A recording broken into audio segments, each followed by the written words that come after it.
Ayasofya fethin sembolüdür diyoruz ya, bu topraklar tekrardan fethedildiği gün gibi aynı hassasiyete ulaşmazsa, kavuşmazsa gerçekten biz Müslümanlar olarak üzüldüğümüz ve bizim de burada bu üzüntüyle ilgili payımızın olduğunu unutmayalım.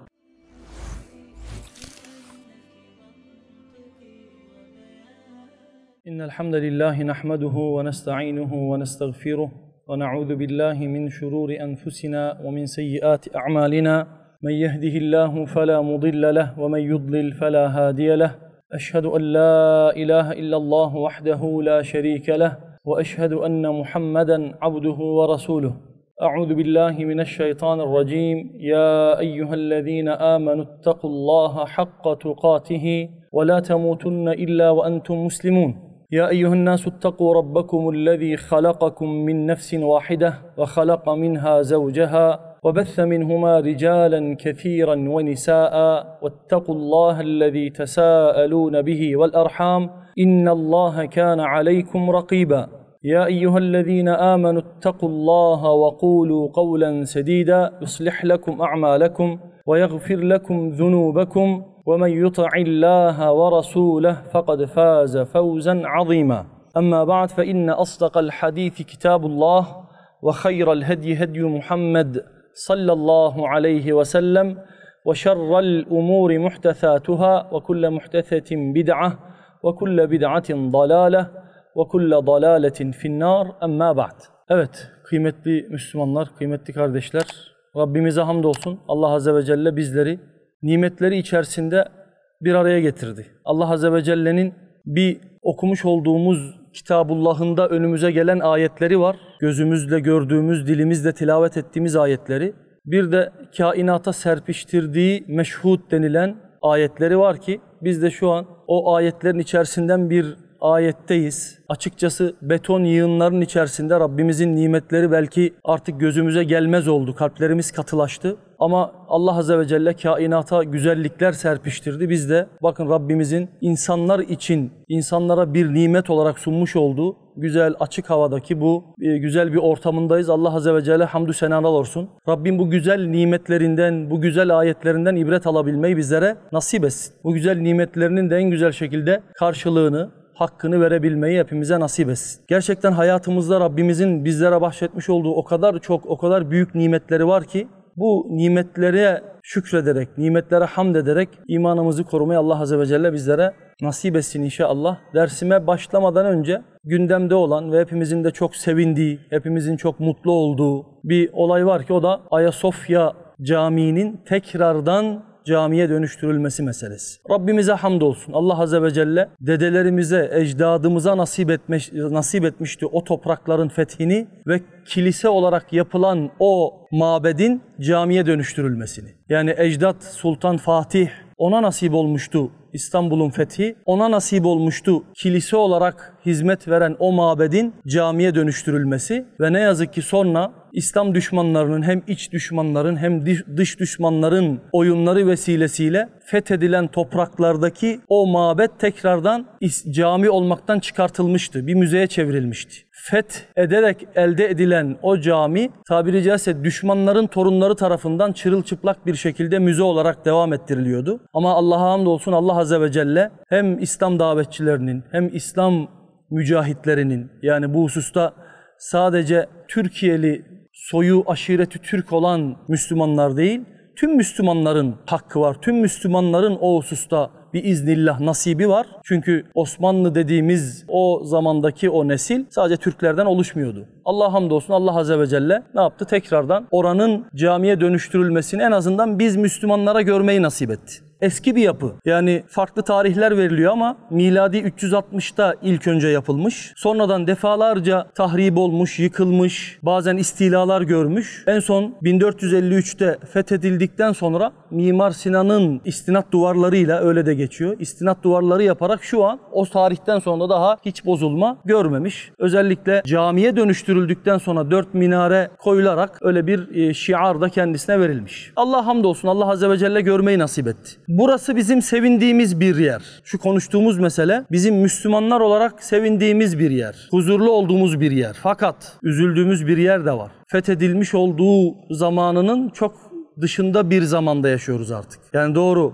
kiliseydi, fethedildi, cami oldu. Fakat bugün cami ünvanını tekrardan kazandı ama Rabbim o camiyi en güzel şekilde ihya edecek Müslümanlar olabilmeyi bizlere nasip etsin. Yani içini doldurmazsak eğer, Ayasofya fethin sembolüdür diyoruz ya, bu topraklar tekrardan fethedildiği gün gibi aynı hassasiyete ulaşmazsa, kavuşmazsa gerçekten biz Müslümanlar olarak üzüldüğümüz ve bizim de burada bu üzüntüyle ilgili payımızın olduğunu unutmayalım. Allah Azze ve Celle ne gerekiyorsa bu toprakların tekrardan o günkü şiarına, o günkü tabiri caizse alametine kavuşabilmeyi, bizlere kavuşturabilmeyi nasip etsin. O güzellikleri görebilmeyi Allah Azze ve Celle nasip etsin. Tabii ki Ayasofya dediğimiz zaman Endülüs'ü de, Kudüs'ü de veya diğer İslamlaşmış ama sonradan tekrardan kafirlerin eline düşmüş olan beldelerin, şehirlerin de tekrardan geri dönmesini Rabbimizden temenni ediyoruz. Allah Azze ve Celle bizlere ve bizden sonraki nesillere bu güzelliklerin görmesini, o güzelliklerin tabiri caizse var olmasını nasip etsin, bizlere de vesile kılsın. Kıymetli kardeşler, kıymetli abiler, Rabbimize hamdolsun, Allah Azze ve Celle bizleri Müslüman kıldı,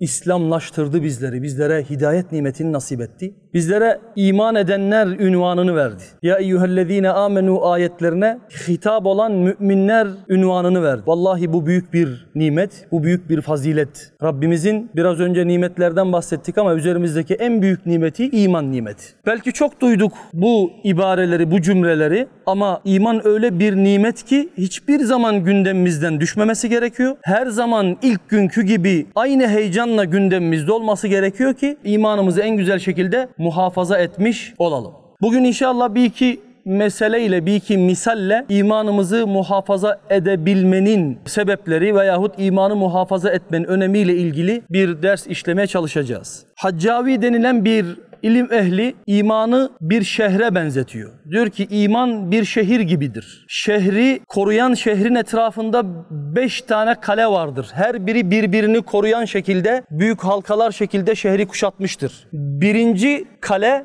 altından olan kaledir. Şehrin merkezini altından olan kale diyor kuşatmıştır. Şehri ve altın kaleyi ise ikinci kale olan gümüş kale kuşatmıştır. Şehri, altını ve gümüşü koruyan üçüncü kale ise demirden kaledir. Dördüncü kale tuğladan veya kerpiçten, beşinci kale ise tuğlayı ve kerpiçi koruyan sıvadır. Onun dışındaki o dış izolasyonudur diyelim. 5 tane kale ile ne yapılır diyor, o şehir korunur. 5 kale ile. Kişi şehrin merkezinde olan imana sahip çıkabilmesi için, sıvanın zede görmemesi için mücadele verir diyor. 5. kale sıva. O sıva zede görmesin diye mücadele verir diyor kişi. O da neye delalet ediyor? İmanı korumayla ilgili bir mesele. Diyor ki eğer sıvayı korumayla ilgili mücadele vermezse, sıva zede görmeye başlarsa bu sefer tehdit altındaki tuğla kısmıdır. Yani 2. kale veya diğer taraftan sayacaksak 4. kale. Sıva zede görmeye başlarsa bu sefer tuğla veyahut kerpiç dediğimiz o yapı tehdit altına girer. Artık tuğla veyahut o kerpiç de tehdit altına girip o da zedelenmeye başlarsa bu sefer en mukavemetli olan demir de tehdit altına girer. Demir paslanır, demir yamulur, seneler içerisinde demir muhafaza edilmezse, değil mi? Çürük binalardan bahsedilir. Yukarıdan yağmuru yemiştir. İçeriden eğer işte tuzlu kumla yapılmışsa demirin çürümesinden bahsediyor, değil mi? Müteahhitler, inşaatçılar. Demir çürür. En mukavemetli olan o demir dahi çürümeye yüz tutar. Aynı şekilde diyor ki o 3. kale demir ne yapar? Çürümeye yüz tutar ve demir dahi çürür. Demir çürürse gümüş ve altın da akabinde gelir, Allah muhafaza, sonuna imana zede gelir diyor. Bunu başka bir alim şu şekilde aynı olayı kıyaslamış. Diyor ki altının karşılığında, 1. kale şehrin imanı koruyan o altının karşılığında yakin vardır. Gümüşün karşılığında ihlas vardır. Demirin karşılığında farzlar, tuğlanın karşılığında sünnetler, sıvanın karşılığında ise edep ve ahlak vardır. Onun için müminin imanını koruyan, müminin asıl koruması gerekmiş olduğu o büyük nimet olan imanı muhafaza etmesinin en önemli 1. aşaması edebi ve ahlakıdır. Edep ve ahlaktan asla darbe almaması lazım o kale. Yani önümüzde edep ve ahlak kalesi var. Edep ve ahlak kalesinden mümin darbe alırsa akabinde hemen sünnetlerle oluşmuş olan, nafilelerle oluşmuş olan olan o kale diyor darbe yer. Onun için hani sıva konumunda olan edep ve ahlak kalesini muhafaza etmek durumundayız. Mümin edep ve ahlak kalesinden darbe yerse sünnetlere o darbeler nüfuz eder. Bu sefer sünnetler hafife alınmaya başlar. Sünnetler darbe görürse sünnetlerin akabinde farzlar, farzlar da Allah muhafaza gitmeye başlarsa akabinde ise ihlas ve yakin de darbe görmüş olacaktır. Şimdi kardeşler, mesele imanın korunması meselesi. Mesele içinde yaşamış olduğumuz bu dünyada en fazla dikkat etmemiz gereken bir mesele. Hangi ortamda yaşarsak yaşayalım, hangi imtihanlarla, musibetlerle karşı karşıya kalırsak kalalım. Hiç önemli değil. Çünkü dünyaya gönderiliş gayemiz, dünyada varoluş gayemiz, hayatımızı sürdürmüş olduğumuz gaye, imanımızı muhafaza edip Rabbimize imanlı bir şekilde ulaşabilme, kavuşabilme gayesi. Ya eyyühellezine amenuttekullaha hakka tukatihi ve la temutunne illa ve entum muslimun gayesi. Ey iman edenler, Rabbinizden hakkıyla korkun ve ancak Müslümanlar olarak ölün. Ancak Müslümanlar olarak ölün ifadesi İslam'ı ve imanı muhafaza etme gayesi. Nasıl muhafaza edeceğiz imanlarımızı? Yani Resulullah sallallahu aleyhi ve sellem 1400 küsür sene önce ben ve kıyamet bu şekildeyiz dedi. Kıyametin çok yakın olduğunu bahsetti ama asırlardır iman mücadelesi, hayat mücadelesi, iman sahası ne yapıyor? Devam ediyor. İmtihan sahası devam ediyor. Ne zaman küçük kıyametimizin ve ne zaman büyük kıyametin geleceğini bilmiyoruz. Her ne kadar yakın olarak ifade de edilmiş olsa ama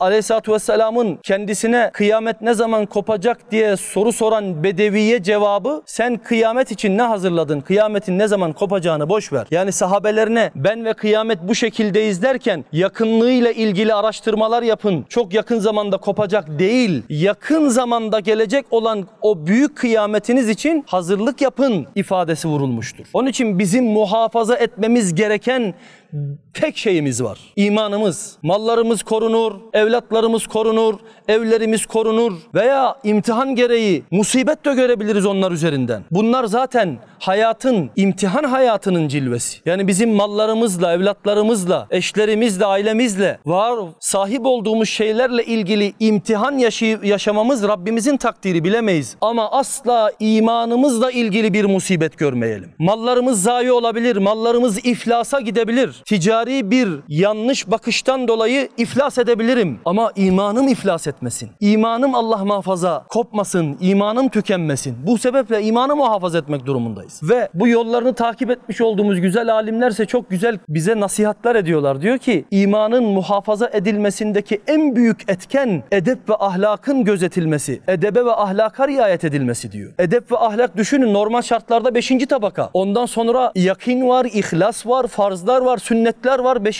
tabakada edep ve ahlak geliyor. Ama edep ve ahlaktan bir darbe yersek, eğer edep ve ahlakla ilgili bir gevşeme başlarsa o zaman ikinci zedelenecek olan şey nafileler ve sünnetler diyor. Müminler ve Müslümanlar olarak bizim en büyük düşmanımız şeytan. Şeytan bize cehennemi tattırmak için dünyada mücadele veriyor. Biz de cenneti kazanmak için ona karşı bir mücadele veriyoruz. Şeytan muvahhid olan, takva sahibi olan, Allah'a en güzel şekilde kulluk yapan bilinçli bir Müslümana farzları terk et diye gelmez. Ya sabah namazına kalkma diye gelmez. Ramazan orucu tutma diye de gelmez. Ya bu zekat kimse vermiyor, sen de verme diye de gelmez. Muttaki bir kul için. Şeytan ilk önce onun ahlakı ve edebiyle ilgili zafiyet noktalarını yakalamaya çalışır. Edebiyle ilgili eksiklikleri önüne sunar ki biliyor ki şeytan yavaş yavaş zehirleyecek. Yavaş yavaş zehirlemenin yollarını arar. Biliyor ki ilk önce farzlarına müdahale etse sen sert bir kayasın. Önünde ciddi bir engel var. Aşamaz onu şeytan. Senin namazına müdahale edemez. Senin zekatına, senin orucuna müdahale edemez. Ama edebinle ilgili, ahlakınla ilgili koruma mücadelesi vermezsen şeytan açık bir nokta görürse oradan girer. Oradan girerse bu sefer dikkat edin, hayatımızda şahit olduğumuz şeylerden bahsediyoruz. Ben kendi nefsim için söylüyorum. Hayatımızda şahit olduğumuz şeylerden bahsediyoruz. Edep ve ahlakla ilgili bir nokta bulup oradan girerse ikinci etkisi altına alacağı şeyler nafilelerdir. Daha önce yaptığımız, bugün yapamadığımız nafileler varsa demek ki birinci kale hasar görmüş arkadaşlar. Hocam ben 10 seneden beri, 20 seneden beri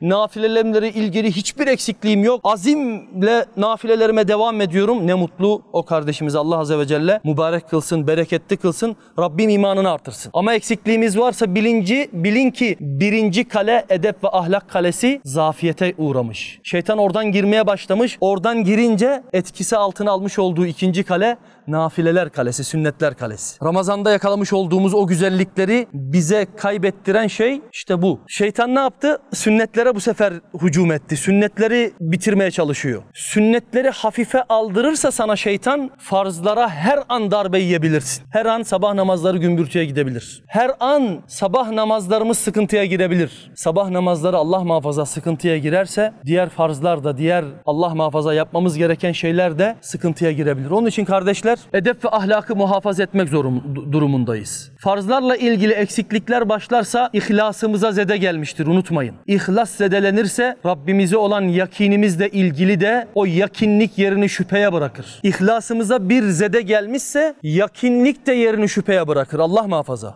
Halbuki bizim Rabbimizin tek ilah olduğuna, Muhammed sallallahu aleyhi ve sellemin onun Resulü olduğuna, İslam'ın tek din olduğuyla ilgili hiçbir şüphemiz yok. Ama o kaleler tek tek aşılırsa şeytan tarafından, Allah muhafaza, kalbimize ilk önce şüpheler girmeye başlar. Kalbe bir şüphe girerse Allah muhafaza ayağımız kayabilir. Rabbim bu kalelere en güzel şekilde sahip çıkabilmeyi bizlere nasip etsin. Onun için ahlak meselesi kardeşlerim, edep meselesi abilerim, edep bizim için çok önemli. Bilgi hayata geçmediği sürece bizim için fayda anlamında bir şey ifade etmiyor, zararı var bize. Bilginin de hayata geçmesinin ilk adımı edep ve ahlaktan başlıyor. Çünkü senin hal ve hareketlerinin, muamelenin, insanlarla olan hukukunun tezahürü edep ve ahlaktır. Edep sadece insanlarla olan mesele değildir. Edep ma'allah derler. Allah Azze ve Celle'ye karşı edep. Edep ma'a nefsike, senin kendi nefsinle olan edebin. Edep ma'al halk ve insanlarla olan edep meselesi. Birinci aşamada Rabbimize karşı edebimiz ön planda olması gerekir. Rabbimize karşı edebimiz düşünülmesi gerekir. Allah Azze ve Celle'ye karşı edep nasıl olacak? Genelde alimler Allah Azze ve Celle'ye karşı edeple alakalı tasdik bima ahbarallahu Azze ve Celle, Allah Azze ve Celle'nin bize haber vermiş olduğu her şeyin tamamını tasdik etmek. Rabbimizden bize gelen, kendi kitabıyla, Resulünün sünneti yoluyla gelen bütün bilgileri tasdik edip gönülden ona ne yapmak? İman etmek. İkincisi ise bu dini yaşamayla ilgili bize göndermiş olduğu Resulüne en güzel şekilde tabi olmak. Allah Azze ve Celle'ye olan edebimiz. Bak, Allah Azze ve Celle'ye olan edebimiz Resulüyle bağlantılı. Çünkü beni seviyorsanız Resulüme tabi olan diyen Allah Azze ve Celle'ydi. Onun için birinci aşamada Rabbimizle olan edebimiz var. Rabbimizle olan hukukumuz var. İkinci aşamada nefsimle olan hukukum var. Bir kişi kendi nefsine bile ahlaksız davranıyorsa, kendi nefsini kale almıyorsa, kendi nefsinden çekinmiyorsa, ondan sonra Allah muhafaza her türlü tasarruf yapar. Normalde ilk önce Allah'tan çekinilmesi gerekir, sonra kullardan çekinilmesi gerekir. Ama hadi diyelim ki imanlarımız zayıf, kuldan çekiniyor, insanlar görmesin dediğimiz şeyler var ya. Ama ne yazık ki insan o edebi kaybettiğinde, insan görmüş, Allah biliyormuş, hiç umurunda olmadan akılsız olan o hayvanat dediğimiz varlıklar var ya, onlardan daha kötü işlemler yapmaya başlar. Hani hayvanların aklı yok, hayvan düşünemez. Açıkta kötü bir şey yapar, ya bu acaba ayıp olur mu olmaz mı diye hayvanın aklı yok, hayvan düşünemez. İnsan edebini kaybettiğinde hayvandan daha aşağı bir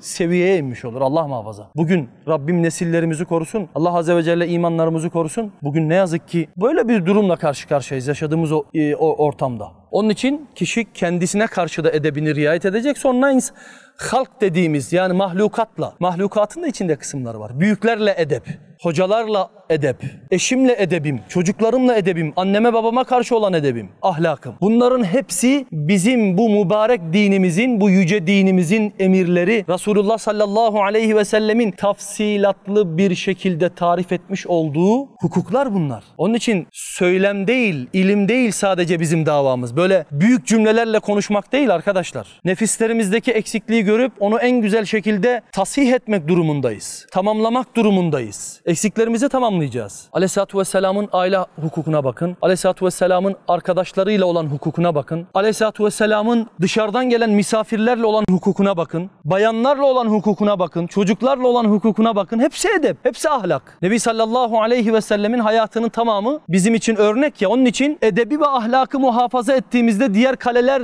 garanti altında, unutmayalım. Edep ve ahlak muhafaza altına girdiğinde biiznillah sünnetler de, farzlar da, ihlasımız da, yakinimiz de garanti altında. Onun için edebe bu manada riayet etmeye çalışalım. İmam Malik, herkes tanıyor İmam Malik. İmam Malik hem Maliki mezhebinin kurucusu hem de meşhur bir kitabı var. Kim söyleyecek? Muvatta, değil mi? Muvatta'nın sahibi. Bir de İmam Malik'in Muvatta'nın dışında yine meşhur olan talebelerinin derlediği Müdevvene adında bir kitabı var. İmam Malik'in talebelerine yapmış olduğu nasihatler, fıkhi meselelerle ilgili yaptığı o açıklamalar, talebeleri bunu toplamışlar. O talebelerden bir tanesi Müdevvene'de zikrediyor. İbnül Kasim, İmam Malik'in meşhur talebelerinden bir tanesi. Diyor ki Ebu Bekir radıyallahu anh'ın halifeliği dönemindeyken sahabelerden bir kişi bir rüya görüyor. Rüyasında kıyamet kopmuş, hesap başlamış, insanlar sıkıntılı bir şekilde hesap veriyorlar. Zor ve uzun bir hesap görüyor. Diyor ki fakat bir kişi var ki o çok rahat, çok kolay bir hesap veriyor. O da diyor Ömer İbnül Hattab radıyallahu anh. Ve diyor ki sahabelerin toplanmış olduğu Ebu Bekir'in halifeliği döneminde oluyor. Ebu Bekir, Ömer ve diğer sahabelerin olmuş olduğu o ortamda o kişi ayağa kalkıyor, diyor ki ben bir rüya gördüm diyor. Rüyasını anlatmaya başlıyor. O Ömer'e geliyor, diyor ki Ömer'i gördüm. Ömer'in hesabı çok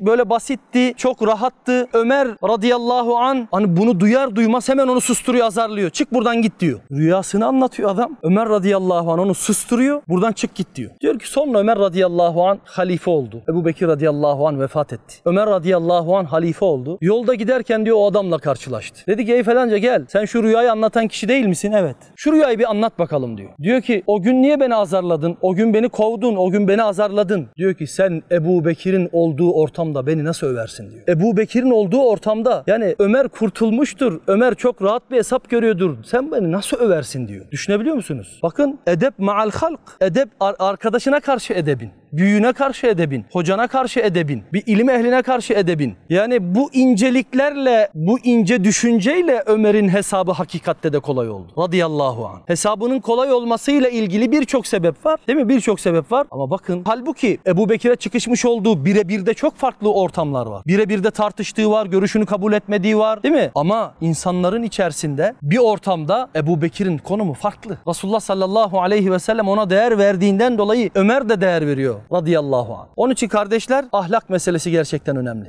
Ahlak bizim vitrinimiz arkadaşlar. Yani biz bizeyiz. Şu an yani bir çalışmayı temsil eden ve hedeflerimiz olan, beklentilerimiz olan, yani büyük hedefler peşinde olan insanlarız, kardeşleriz. Vallahi edep bizim vitrinimiz. Edep bizim dış yönümüz. Edebimizle, ahlakımızla, dilimizle ulaşamadığımız davet anlamında büyük kitlelere ulaşabiliriz. Onun için edep en önemli kale. Bu kaleyi zayi etmeyelim. Bu kaleyi muhafaza edelim ki edepten sonra diğer kaleler darbe görmüş olmasın. Onun için Nebi sallallahu aleyhi ve sellem diyor ya, kişi güzel ahlakıyla, edebiyle gündüzleri saim, geceleri kaim, gündüzleri oruç tutan, geceleri de ibadet eden kişinin ecrine ulaşır diyor. Neyle? Edebiyle, ahlakıyla. Kalbinin güzelliğiyle. Allah azze ve celle ahlaklarımızı güzelleştirsin. Resulünün ahlakına Allah azze ve celle ahlaklarımızı benzetsin. Rabbim imanımızı en güzel şekilde muhafaza edebilmeyi bizlere nasip etsin. İmanımızı muhafaza edebilmek için fedakarlık yapmak zorundayız. Allah azze ve celle bizlerden iman iddiamızla ilgili büyük fedakarlık bekliyor, büyük kulluk bekliyor, mücadele bekliyor. İman ettim dedikten sonra başıboş bırakılmayacağımızı hepimiz biliyoruz. Rabbimiz ayetinde söylüyor. İman ettim dedikten sonra bizden öncekilerin başına gelen şeyler bizim başımıza gelmeden de cennete ulaşamayacağımızı biliyoruz. O zaman bu ifadeler şunu gösteriyor.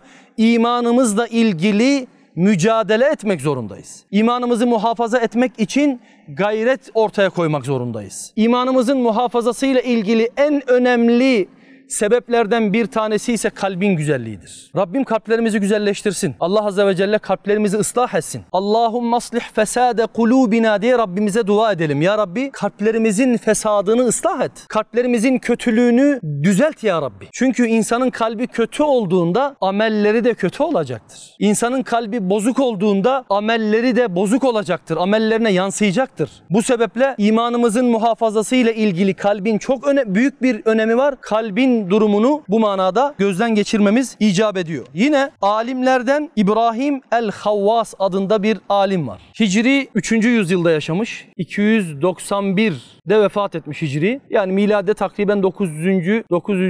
yıllara denk geliyor. İbrahim el-Havvas şöyle bir şey diyor. Diyor ki kalbin ilacı 5'tir.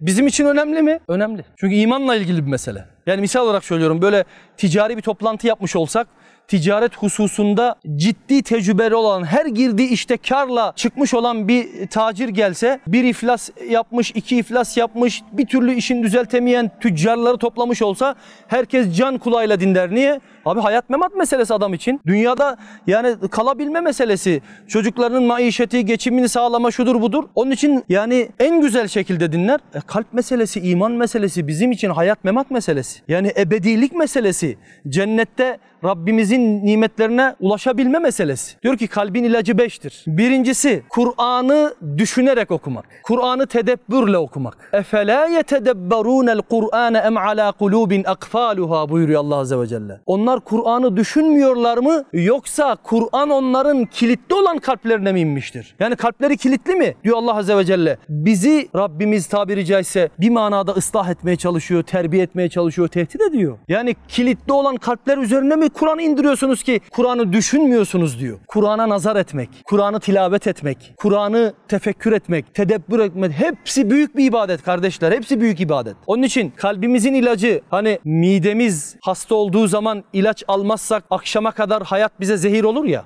Kalbin ilacı Kur'an. Yani kalbimizi gıdalandırmazsak bu manada Rabbim bu hususta eksiklerimizi tamamlamayı nasip etsin. Tedebbürle Kur'an'ı ne yapmak? Okumak. Tedebbürü oluşturabilmemiz için kardeşler meal veyahut tefsirle meşhur olan ayetleri, ezberimizde olan ayetleri ve meşhur olan ayetlerle haşır neşir olmamız lazım. Mesela misal olarak söylüyorum. Bir kere amme cüzünü bütün Müslümanların tefsirini en güzel şekilde biliyor olması lazım ki namazlarınızda okuyorsunuz, tedebbür edebilmemiz lazım. Tedebbürle onu okuyabilmemiz lazım. Yani çok haşır neşir olduğumuz, hafıza olmayanlar için çok haşır neşir olduğumuz ayetleri en azından tefsiriyle bilelim ki tedebbürü yakalamış olalım. Birincisi kalbin ilacı. İkincisi mideyi boş bırakmak. En büyük hastalıkta olduğumuz tabiri caizse şık. Yani bu zamanın insanları için zor bir ifade. Öyle değil mi? Yani biz şimdi Resulullah sallallahu aleyhi ve sellemin, sahabe döneminin, selef döneminin zamanına baktığımız zaman yemek kültürü diye bir şey yok. Şöyle yemek kültürü diye bir şey yok. Yani bizim subhanallah bunlar kaç gün aç kalmışlar, nasıl kalmışlar diye hayretle baktığımız mesele o insanların hayatında çokça karşılaştığı bir şey. Bugün bir şey var mı yok, o zaman oruçluyum deyip günlerce oruç tutma meselesi, aylarca evlerinden duman yükselmemesi meselesi çok yaşadıkları bir durum. Bizde böyle bir şey yok. Onun için biz bu manada çok daha dikkat etmek zorundayız. Yani aç kaldığımızı hatırlamıyoruz. Sofradan aç kalktığımızı bilmiyoruz. Onun için midenin biraz boş bırakılması tefekkürle ilgili, kalbin düzene girmesiyle ilgili sebeplerden bir tanesi. Üçüncüsü gece ibadeti. Gece ibadeti de kalplerimizin ihyasıyla ilgili, hastalıklarımızın şifa bulmasıyla ilgili önemli etkenlerden bir tanesi. Rabbim bizlere nasip etsin. Allah Azze ve Celle. Çünkü övdüğü kullarının vasıflarından bir vasıf. Allah'ın övdüğü kullarının, methettiği kullarının, meleklere karşı övündüğü kullarının vasıflarından bir vasıf. Gece ibadeti. Belki çokça dile getiriyoruz. Belki çokça üzerinde duruyoruz. Vallahi üzerine durması gereken bir ibadet.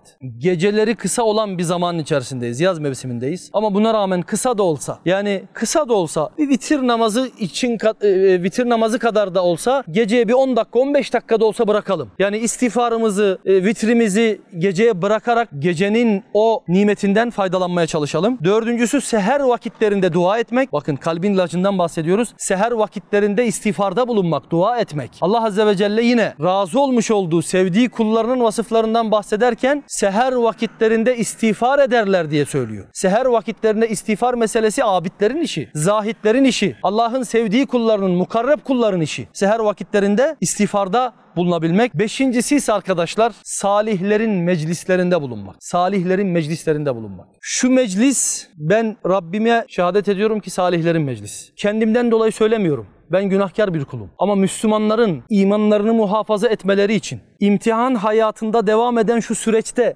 cennet umutlarının ve cehennem korkularının oluşabilmesi için, Rablerinin rızasına ulaşabilmesi adına böyle bir zamanda bir araya gelmeleri sadece Allah rızası için. Allah rızası için bir araya gelen topluluk salihlerden oluşur. Bunu unutmayalım. Bakın bugün pazar günü. Çocuklarınızla, ailenizle vakit geçirme günü. Birçok abimiz için belki haftada bir gün dinlenme günü. Değil mi? Haftanın 6 günü belki sabahın 6'sında kalkıp işe giden abiler var. Sadece pazar günü istirahat etme günü. Şöyle 9'a kadar, 10'a kadar, 11'e kadar yatma günü. Ama uykunuzu bölüp buraya gelmeniz vallahi şu topluluğun salih bir topluluk olduğunu gösteriyor. Salihlerin meclisinde oturmaktan kasıt veya oradaki salihlerden kasıt illa başında Hazreti falanca şeyh, falanca evliya olmasına gerek yok. Ela inne evliya Allahi la havfun aleyhim ve la hum yahzenun ellezine amenu ve kanu yettekun. Allah'ın veli kulları için hiçbir korku ve hiçbir üzülme yok diyor Allah Azze ve Celle. Kimdir peki veli kullar? Allah'a iman edip takva sahibi olanlar. Takva sahibi ne demek? Cehennemden korkup dünyayı Allah'ın istediği şekilde yaşama gayreti içerisinde olan demek. Biz cehennemden korktuğumuz için bugün buradayız. Cenneti arzu ettiğimiz için bugün buradayız. Sayısı az da olsa şu topluluklar, şu meclisler,